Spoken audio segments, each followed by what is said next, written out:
Due to some internet problems and no electricity, I finally get live today. So my topic about to discuss is wrong spelling. Parents and guardian, keep your kids at home when they are sick or having cold or flu. So I got this idea to discuss about this topic because one day I was waiting for a transport and I saw a student, a young girl, and she was coughing and she really looks, ill.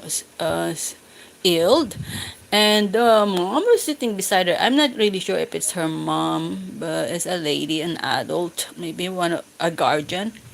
Anyway, the point is, the child is young and coughing, and they just put her on mask. When the I think not. Okay, I forgot the nine something. No, the mask. The one that we used during COVID. That's the common one.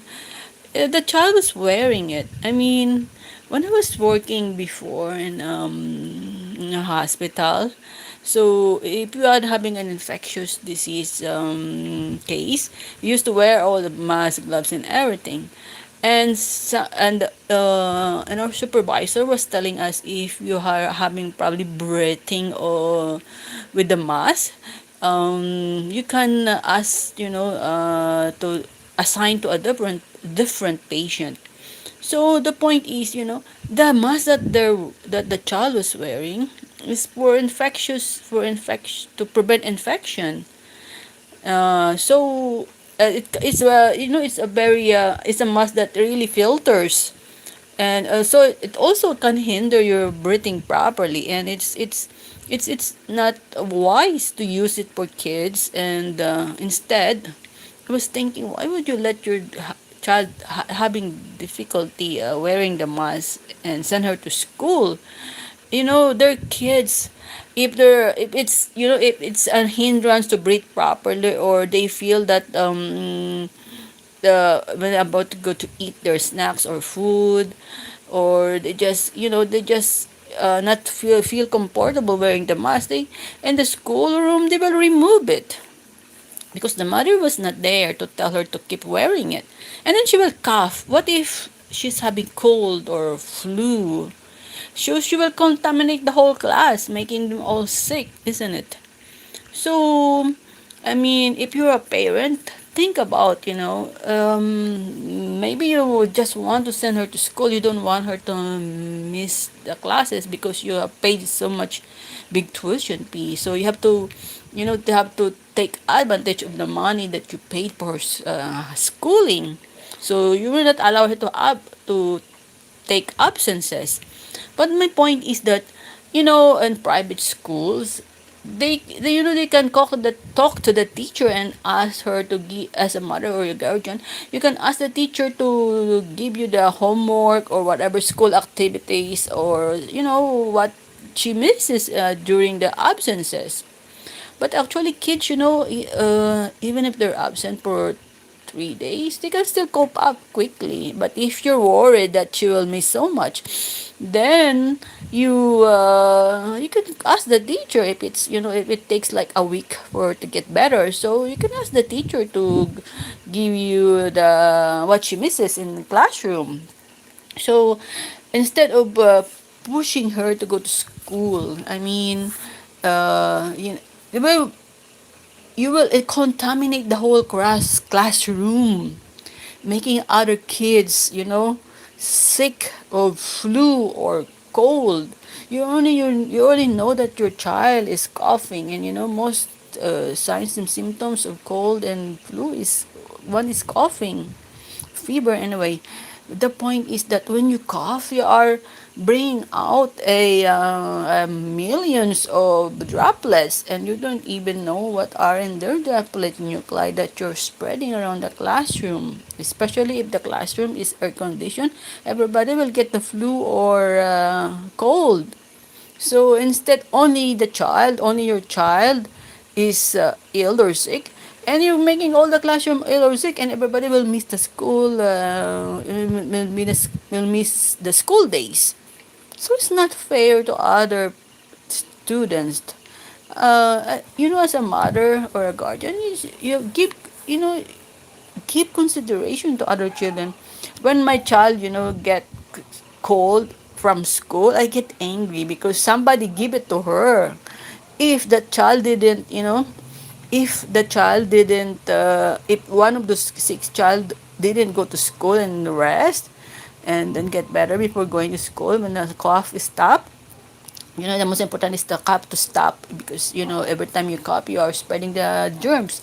So if one of those mother that saw the child, then they will not let her go to school, my child will not get the flu or cold. That's why when she get it, from school, I'm really, really angry because one of the mother is very inconsiderate. It was, when she was young, of course. But my point is, it just reminds me of those days. And okay, I'm going to be out of topic again, but just a trip of memory lane. So I always get angry when somebody, sometimes I have to tell the teacher again, if somebody is sick, tell them not to go to school, because other kids, they will miss school because of that kid who is sick and contaminating the whole classroom. Anyway, so that's the story, the reason I remember this topic, because of the child. I was feeling sorry for the other kids, because of the inconsideration of the mother. The kid, a small kid, they will, when you tell them to rest, of course they will be happy resting at home. And you have seen the sign and symptoms, coughing, fever. I mean, the child cannot fake the fever. It's very difficult. And the cough, you cannot just, you cannot fake, the fake cough and the cough that is real cough, because unconsciously you just keep coughing if you really have irritation in your lungs or in upper respiratory. The reason you were coughing is to clear our airway. So if something is, irritating the airway or blocking the airway, of course you will cough it out, trying to remove that irritation or whatever is blocking the airway. That's a natural mechanism of our body to protect us from, suffocation or, having difficulty of breathing. I mean, because of something is blocking the airway. Like when you choke, remember you keep coughing because you're trying to clear the airway. So that's the point why we're coughing. So, and when we cough, how much droplet nuclei we're spreading, how much germ is there? We don't know. Anyway, my point. So that's the reason I encourage the parents. Don't push kids to go to school. We as a parent, we should be considerate to other kids and also to our child. I mean, the child needs rest. Anyway, it will be difficult to concentrate at school if your child is keep coughing, and her body is feeling, sometimes when you are having a viral infection, your body tends to wants to rest. You observe, you just want to go to sleep when you're having viral infection, because your body wants to make you rest.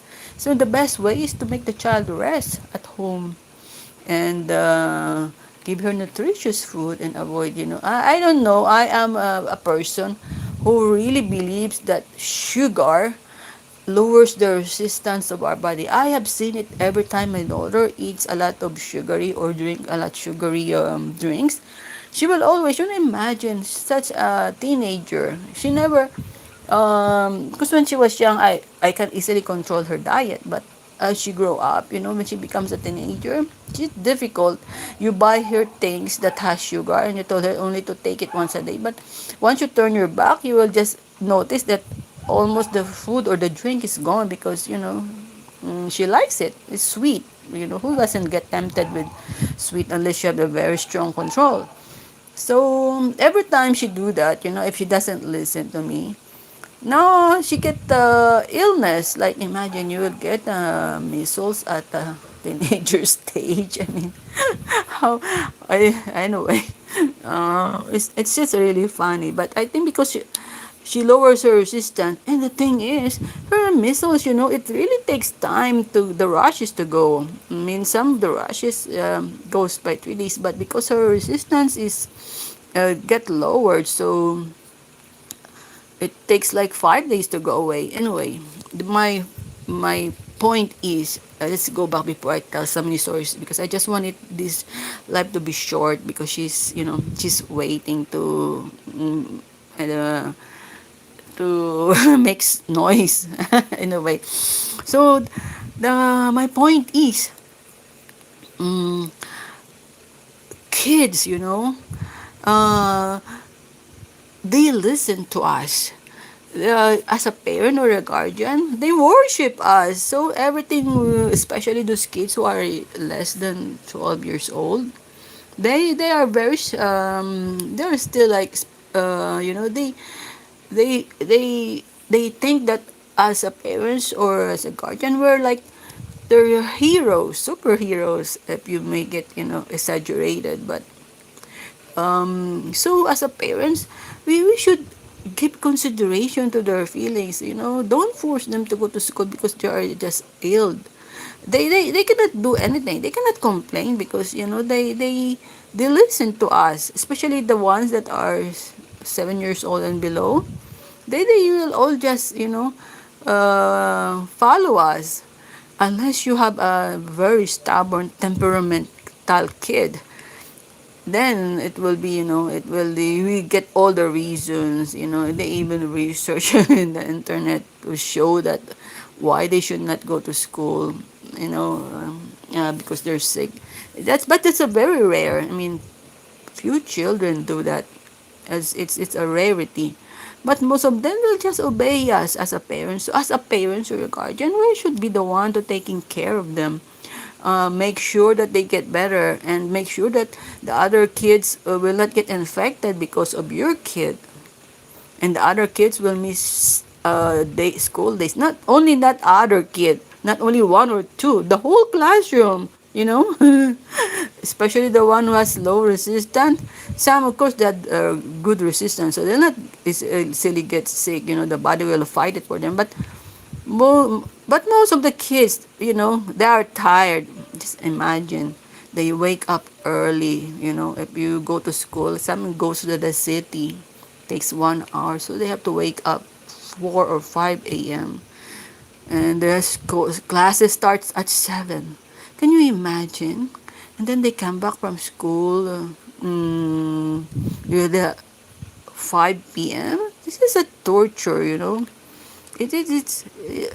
It's really, makes them tired. So that's, especially if they have to travel 1 hour just to go to school. And especially in my place, where most of the schools are, far. Public school is near, of course. The government, there's always place a public school in every area. I mean, every municipality. So it will be every municipality. There's always one school or two, but private school is very far. So most of the private school are in the city. So I really mean, in a way, my point is that children wake up early and they're so tired, and then you make them go to school even if they're not feeling well. You just make it worse for them. At least we should be considerate when we see our kids are ill or sick, especially coughing. They don't force them to go to school. And then, you should, and then some of them, because have a lower resistance, and the common is pneumonia. I think that's the common side effects, or the common complication of flu or cold, especially if your resistance is low. Anyway, so I just want to end this, and I'm going to tell the parents. I'm not going to make drama or something about this. Just, please, I am begging you, don't send your child to infect other children. Be considerate, because at the end, it this if you know it this if the end, if you don't, being considerate, one day you will get also cold. It will just colds, or especially cold or flu. Another strain will come. They are That's why we keep getting them. It's because the new strain develops. So anyway, I just want to remind the parents to and guardians to please make your kids stay at home when they are ill. They deserve to get rest, you know. The school is not only toxic to them when they're sick. And they will not learn anything. They will just get tired and be sleepy there in the classroom and then infect other kids. So make them rest at home, you know. They will not miss so much. Why, I don't, well, before I used to think that, that that we should force our kids to go to school. Now as I grow mature, I realize that how much, our kids spend more time in school than staying at home, and yet we still keep pushing them to go to school when they are ill or sick. Come on. If you don't believe me, count the times, even if you include the vacation time, still they spend more time growing up in school than spending the time in the house or in the home. So, why force them to go to school even if they're ill? Make them rest. Make them stay at home. You take care of them. They will remember this time, or how. I never forget when I was young that my mom, when I get flu or cold, that I get that hot soup, I get orange juice, this typical crackers, the parents, the way they take care of you and sick. And the flu or cold, I remember it only take 1 to 2 days. And I get better. It's the vitamin C, the soup that they made, and the love and care that my mother showed when I was sick. You will never forget it. You will always remember that. Oh, my mama. So I have to treat my kids the same thing. It's like a tradition. If you start doing that to your kid, when they're sick, serve them well, take care of them. They will remember that feeling for the rest of their life, and they will continue doing it to their kids because you started this kind of feeling, the good feeling of being taken care of when you are sick or ill by your mom. It's always in my mind. That's one of the best memory I have when I was a kid. Sometimes I feel like I just want to get sick just to get the attention. Anyway, okay. That's the negative thing, but I don't think I can fool my mother to get pretending to get sick. It's difficult to pull a parent, especially when they already know the signs and symptoms and everything, and they know how your eyes. They can see it, so it's difficult. And what I'm trying to say is that because of the attention, you just want to get sick just to get that attention. Anyway, I have to end it, and I have to remind the parents out there, the guardians, please let your kids stay at home and take care of them. Unless if you're a working mother, then I maybe you can take 1 day off from your work. I don't know, but the feeling of being taken care of by your mom, that this a bonding time together is always in my mind. That's why when my daughter gets sick, I'll take care of. You will never believe how I take care of her. I will not say anything, but only my daughter can feel how much I take care of her. And I hope when she go have her own family, she will implement or uh, take care of kids the way I take care of her when she's ill or sick. Okay, so I want to say goodbye, and hopefully you learn something from me. Thank you for watching, and good night. And yeah, this is a delayed one, but you cannot do anything. The weather's bad, there's no electricity, and there's no internet, so that's why this is supposed to be on a Saturday live stream, but unfortunately, um, I just have the time today to do it. Okay, bye. Good night. Okay, so